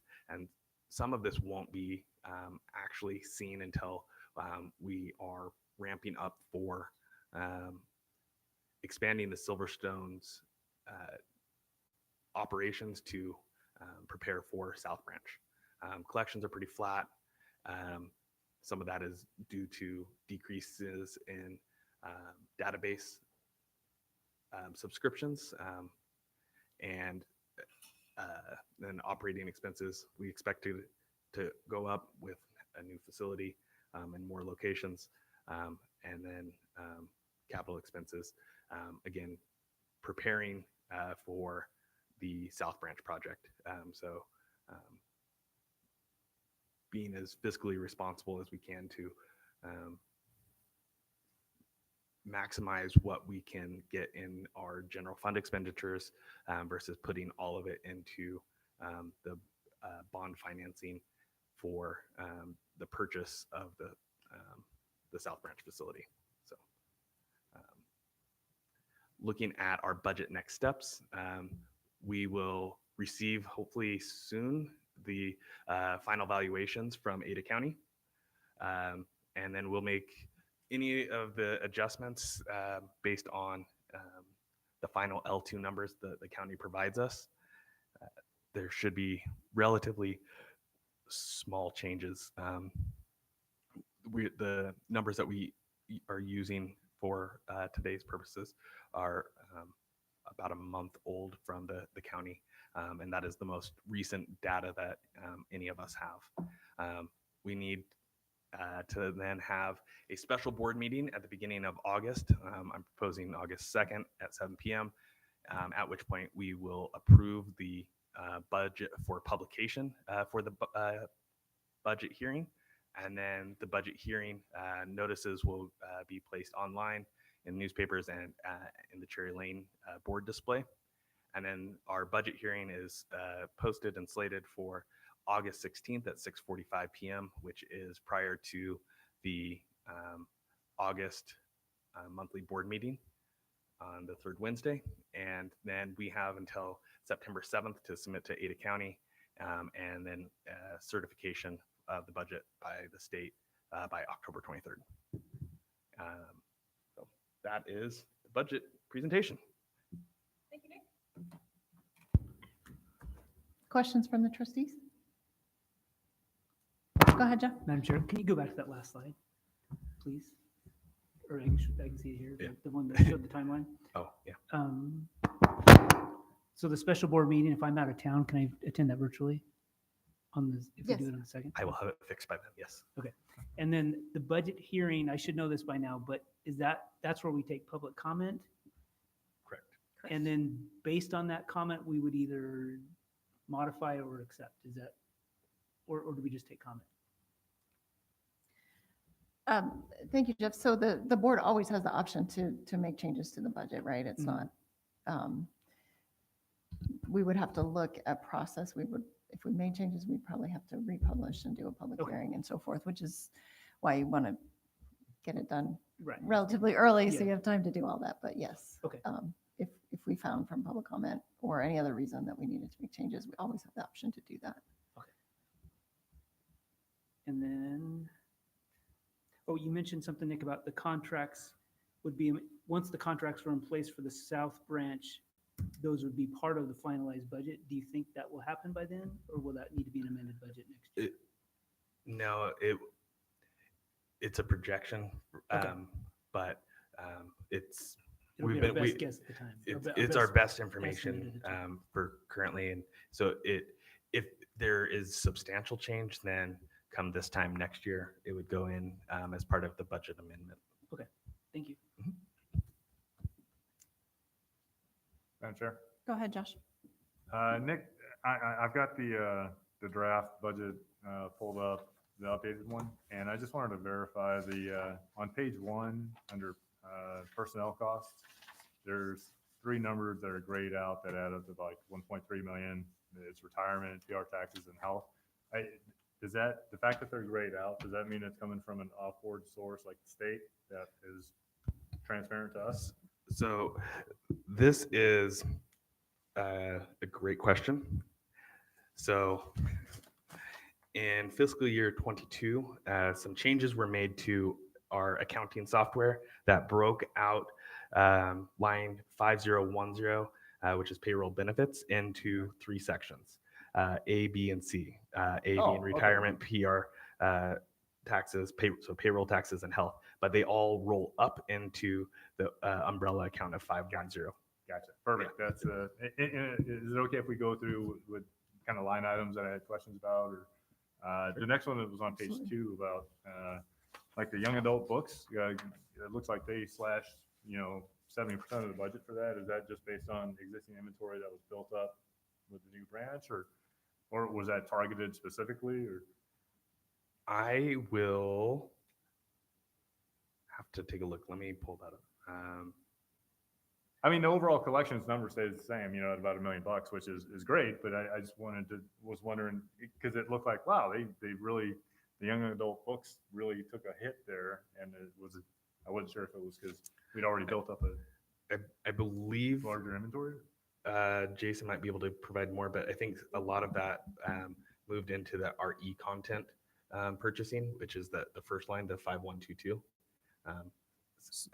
But I'll let Jason jump in and provide context. Yeah, so for fiscal year 24, a lot of the budget is, we shifted over Orchard Park over to Silverstone in anticipation of the South Branch opening, we only anticipate on replacing about 30% of the collection versus Orchard Park, where we have to purchase a completely, entirely new collection. So the collection development team went back and they looked and they said, we're not going to need that much for the youth collection or in that respect. So, but we still will be full and hope to continue to have a vibrant collection.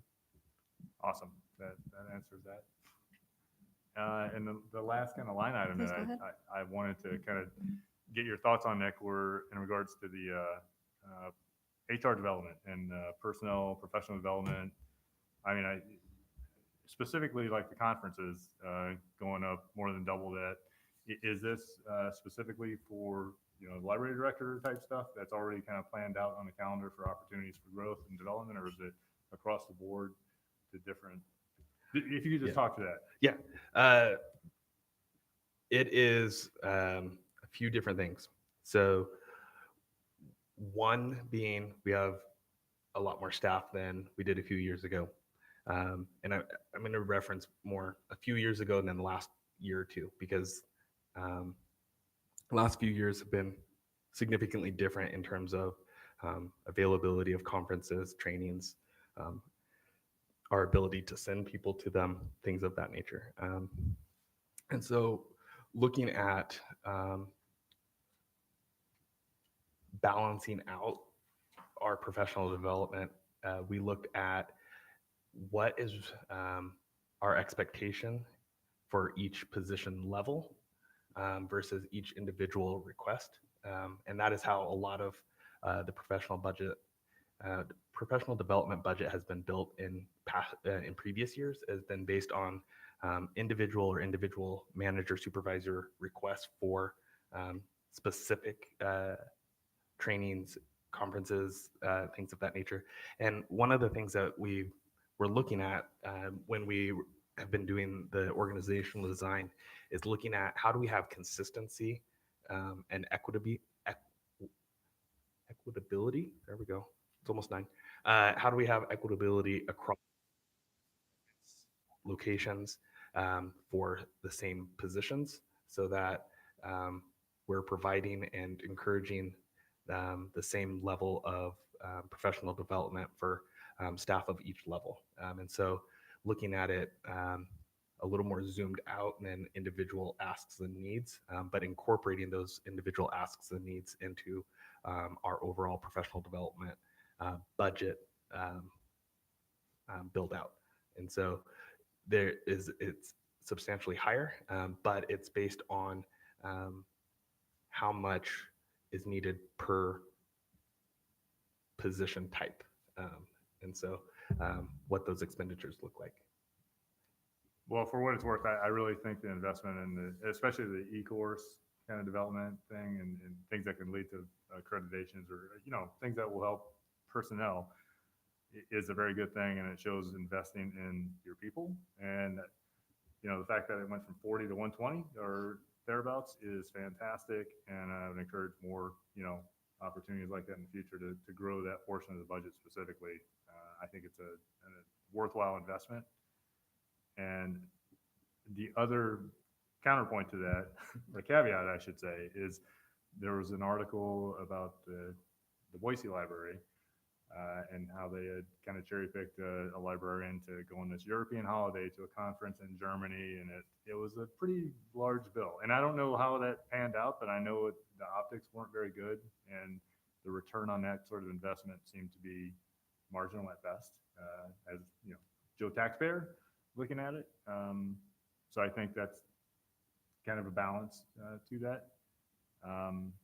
And the last section of the budget I kind of wanted to chat about was the vehicles section, because just looking at it, it looks pretty weak. As knowing what I know about vehicle maintenance costs and escalating problems as they age, and our fleet doesn't have a factory warranty in a lot of cases. So is this sufficient? Is it, and I guess specifically, is there a vehicle manager? Like the building manager position that you have, is that an ancillary duty that someone has, or is there someone dedicated to it that's got some skills to keep stuff running? So a large part of the cost on the vehicle expenses is for gas and also the regular maintenance of those vehicles. And we strive to be able to head off any major issues with the vehicles. And so we do keep those vehicles regularly maintained. We just got rid of, within the last year or so, a vehicle that we had for, I don't know, 20 years or something like that. And so 23 years. So we'd had that vehicle for 23 years. So we really tried to, get every last drop out of everything that we have. And but we are looking at the ROIs on these vehicles and what the replacement cycle needs to be, so that we don't have unintended maintenance issues crop up with those vehicles, and replacing them before we have to incur that large maintenance cost, and doing our due diligence to strike the balance between keeping them running and replacing them. And so we have factored that in for the expenses.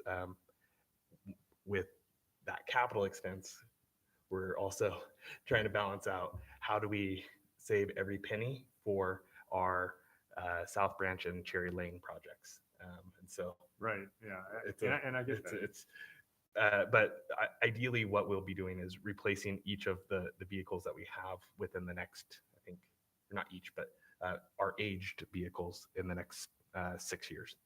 Okay. And it might be a discussion later about some options as far as like fixing the cost through lease options, and that way, you have a cycle of fresh vehicles, but you're not incurring the big maintenance costs potentially down the road.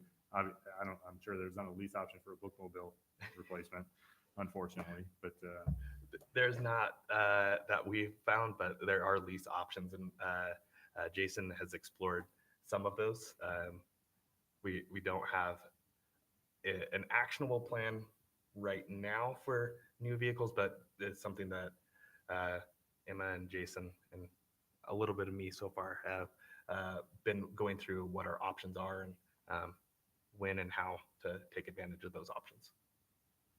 okay.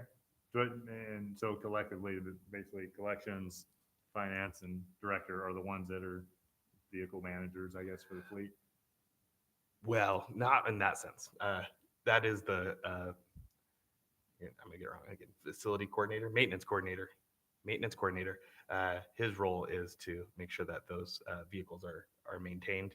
But Jason, as assistant director now, or soon, once we get the paperwork done, of operations, and Emma with accounting and finance, looking at how we can fund those larger capital things.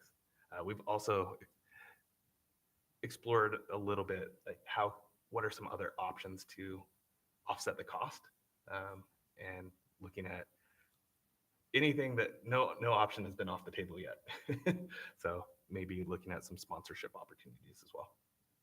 Oh, that's pretty cool. I think honestly, like, I don't know, I don't see any EVs on here, but I know that some of the running around town seems like a pretty good opportunity to, that might be a long-term, potentially a good opportunity to get the fleet, or some of the fleet, running off the, electric power, that kind of stuff. Cool. That's all the questions I had. Thank you, Josh. Thank you very much. I mean, I would think the bookmobile is sort of a separate consideration than the other Yes. vehicles that we have. The bookmobile is a substantial investment. And I know going back a few years, we have had discussions at the board level about, is the bookmobile the right mechanism for the kind of service delivery, or are there other flexible options? So I think there's kind of the everyday vehicles and then bookmobile in its own category, because it's it's delightful to see it around town, but it is a sizable investment, so, and getting and aging. Yeah, bookmobile is definitely different. Looking at our new organizational plan design and looking at how vehicles fit into that, that has been a topic of conversation, and making sure that each of our branches has a vehicle at some point, because currently we do not have enough vehicles for each branch. But having a vehicle per branch is an important piece of staff equity in how we treat staff, and not having staff at one branch have to rely on their own personal vehicle, whereas if you work at this branch, you have access to 4 vehicles. And so trying to balance things out and have some consistency and reliability in how in what staff have access to and why. So Thank you. Other questions? Go ahead, Destiny. Nick, a question on the first page under sponsorships. Looks like we have a $5,000 sponsorship budgeted for 2024. What is that? summer reading. Okay. Gotcha. And then I'm looking at children's programs, and it looks like budgets were cut for like age-specific programming and really put into like the family all ages. What was the, I guess, strategy behind that, or what does that look like? Some of that is, how do I put this? It is about how we account for the program and not necessarily the change in valuation of planning for the program.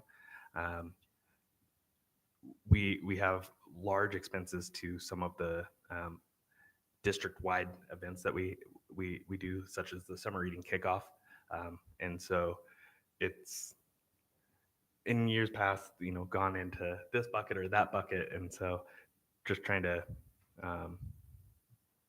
be cognizant of where we put the money and why. But the level of programs won't be going down. Trisha actually did a really great job of looking at our current year and how many programs we have within each of these, and then figuring out how much money is required on average for each of those programs, and then assigning a value based on the projected number of programs we will do in fiscal year 24. And when we look at, I don't have the spreadsheet memorized, so I will butcher the exacts, but when we look at an early learning program versus, let's say, an adult program, the cost to do each program is like $20 for early learning and $50 for an adult. I know those numbers are probably not quite correct, but something to that nature. So you can do 10 times as many children's programs for a fraction of the cost. And so the number of programs might be higher in one category, but the cost might be the same, and that can be part of the reason. Okay, that's great. That makes perfect sense. To just have it under all ages rather than having to pull bits and pieces out of different pots of money and make it add up. That probably simplifies things for the accounting. And then the other thing that I had noted was the increase in professional development, which I think is fantastic. Because I think that really signals what I think has been evident just through all of our conversations is your commitment to really taking care of your staff. And I appreciate that as really strong leadership for Meridian Library District. I did wonder, though, if each position comes with its own professional development budget, or whether it's kind of an, as requested, and then when the pot's done, it's done type of thing. So it's not allocated, but it's not allocated in the sense that it is assigned, but it is allocated in the sense that it's been reserved, I guess, to make sure that we're hitting the levels that we want. This will be our first year in looking at it a little bit differently. So we might have some tweaks to the system by this time next year, but we are very committed to making sure that we have that balance. You know, I'm sure we've all been in organizations in our journeys, but where it's not, if you don't speak up, you don't get the opportunity. And the same person goes to 5 conferences and somebody with the same title might not go to any. And we are very aware of that possibility and don't, we are doing everything we can to make sure that we don't do that and that we are consistent with the opportunities. And, you know, each year somebody might not have the ability to do a conference that they did last year because it's now somebody else's turn. And so, but there are other ways to accomplish similar opportunities. And so it's really rotating through those and being fair is really what it comes down to. Some of the bigger costs, though, of that are actually, it's a course by our legal counsel for employment. And we used to do the course, I believe, every 3-ish years, and ish could be pretty wide. But we're trying to be consistent with having our managers, supervisors, admin staff go through that legal training, legal essentials of management training every 2 years, to stay up to date on best practices for supervising other people and for managing risk. And with that, we also utilize our iCrimp service that has training for a wide variety of pieces. It's something that's built in. It's not part of our professional development, but those are both important. One of the ones that is a favorite of mine that we will be sending 2 people through, hopefully, if they get accepted, is Leadership Meridian, which is through the Meridian Chamber of Commerce. And it is a way for our staff that have been selected to apply for that opportunity. It's a chance for them to meet other professionals in Meridian and learn leadership skills and whatnot in a non-library setting, which is something that, you know, many of us are encouraging our staff to look at, are not just library trainings, but trainings for best practices in the world of government, business, technology. And that's the only way we will continue to be ahead of other libraries and in front of trends that we need to respond to meet the community's needs. Great. Thank you. All right. Hang in there, Nick. I have a couple too. But I would just comment, I think the training also is fantastic. I mean, that legal training for managers and supervisors is so important. The trustees may recall that unlike most everybody else in Idaho, library districts are for-cause employers. So the legal exposure for us is more significant, I think, than some other folks. So it's really important to have that training for managers and have it repeated routinely. So I commend the staff on that. My questions are on the personnel line. So on the graph that you presented, I believe it showed a comparison to the amended budget rather than the original budget from 22. So you see that significant change in personnel. And I just want to kind of confirm my understanding and say it out loud the way I'm interpreting that. So we had Orchard Park come online in May of 2023, so fairly late in the fiscal year. Yes. We did that hiring later in the fiscal year. When we're comparing that to 2024, we have a full year of Orchard Park staff. So that's one big change in personnel. You mentioned that we had some vacancies in staff otherwise. So another change in personnel there, and that we're expecting full staffing throughout the year. So as we see that big change from the amended budget to the original budget for 24, some of those pieces account for that. We wanted to capture our budget savings that resulted from those vacancies, from those late in the year staffings at Orchard Park, and put that money into our reserve fund for the renovation. But the jump up is not quite as dramatic as it might appear because of some of those reasons. Correct. When you look at the approved budget for personnel from this time last year, we were at 4.8. The amended, we're looking at, I think 4.2. 4.26. And then the proposed personnel line for fiscal year 24 is 5.2. So it's going up by about 400,000. Some of that is more staff. Some of that is changes of the staff positions. And one of the things that you'll see is over the next month or so, with job descriptions, there's a few new positions that we'll be adding in to properly staff the organizational change to meet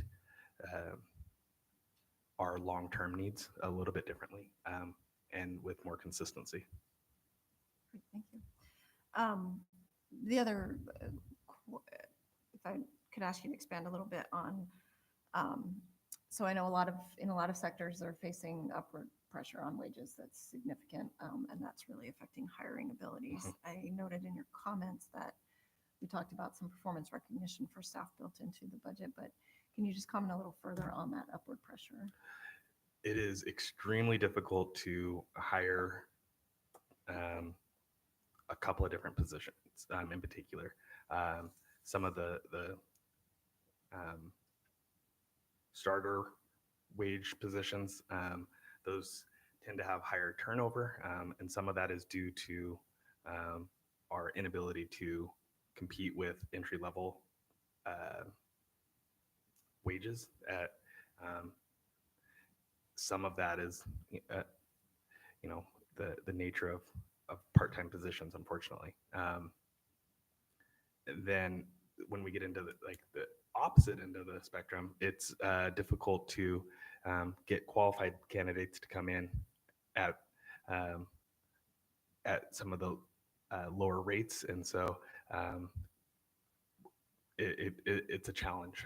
One thing that we've done in the past, and I'm hoping we will be able to do again in late winter, early spring, is to do an equity adjustment for our staff and to look at making sure that we are competitive, at least within the library industry in our local area, but being relatively equal in terms of opportunities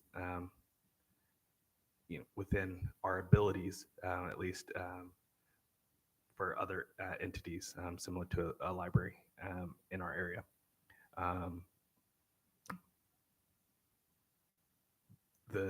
One of the hardest things with looking at a budget for personnel is also looking at the complete unknown for benefits, because the open enrollment period of benefits doesn't happen until November, and then goes into place in December, and then it's effective in January.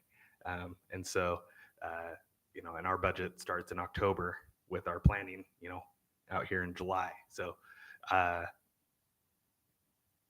there's educated guesses and cushions built into a lot of these.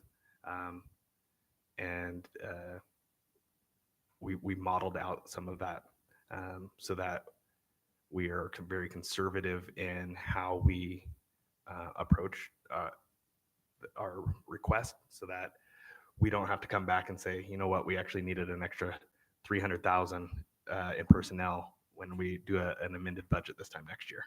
So trying to make sure that this personnel budget is essentially assuming all positions are filled for the entire year, for the entire fiscal year, which with 104 staff is not possible. So we do have a cushion there, but that comes in very handy for us when we get to April, May of a fiscal year. We can start to really analyze how much is left in our personnel budget, and we can do temporary or no backfill positions to help us be prepared for the significant increase in patronage during the summer months. So um, it it's it's cushioned to provide for that flexibility. Thank you. Anything else? All right, as noted, the next step in our process then will be a special meeting. And so just taking the temperature of the board as to whether we can participate on August 2nd at 7 p.m. Just to note to Jeff's question, virtual participation is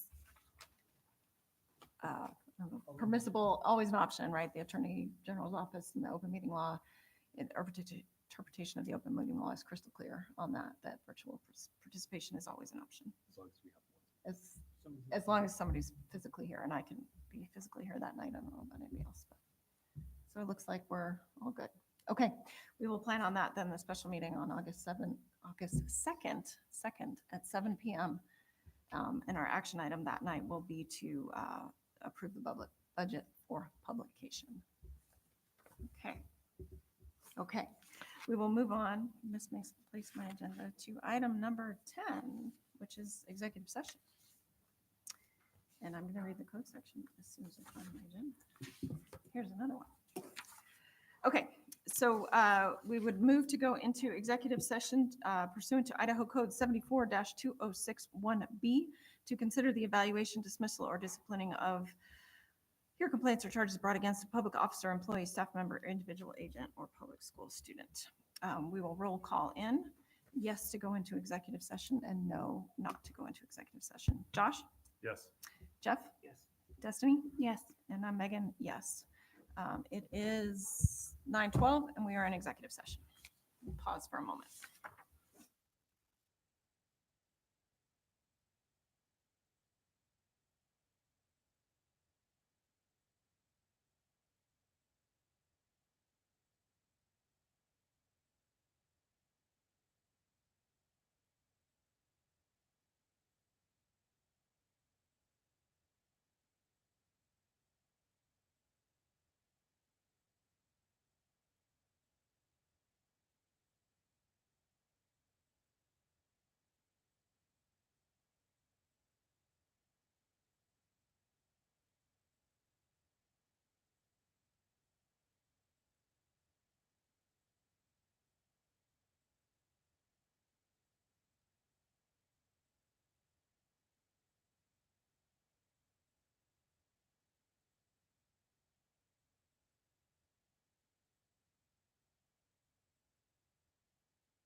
Alrighty, thank you. We have exited executive session at 9:38. No decisions were made in executive session.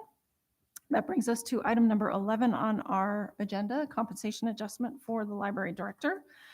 I would make a motion to approve a 3.5% increase for the library director. Second? Thank you, Josh. Further comments? All those in favor?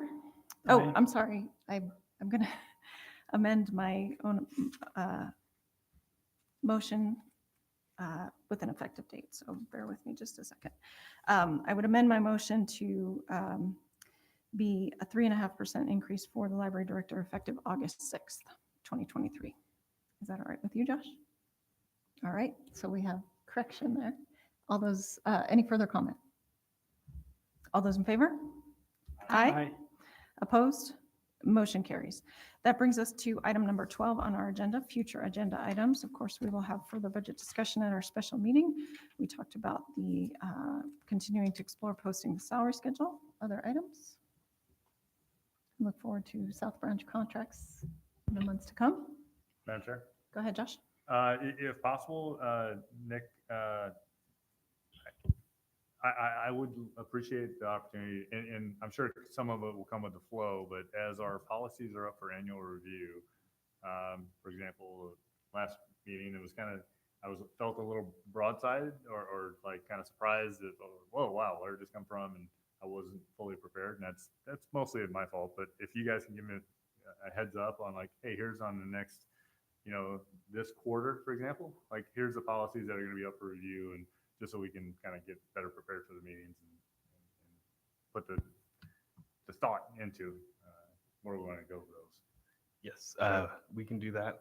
We had an 18-month schedule on all policies and a 24-month schedule for all job descriptions. We are significantly off of that schedule due to the last few months, but we can get that back in place, and we could probably have that as soon as next month, but more likely by September to have a full calendar of all policies and job descriptions with review dates or proposed review dates, notwithstanding emergencies. Fair enough. Thank you very much. Anything else? All righty, that brings us to the end of our agenda. It is 9:41 and we are adjourned.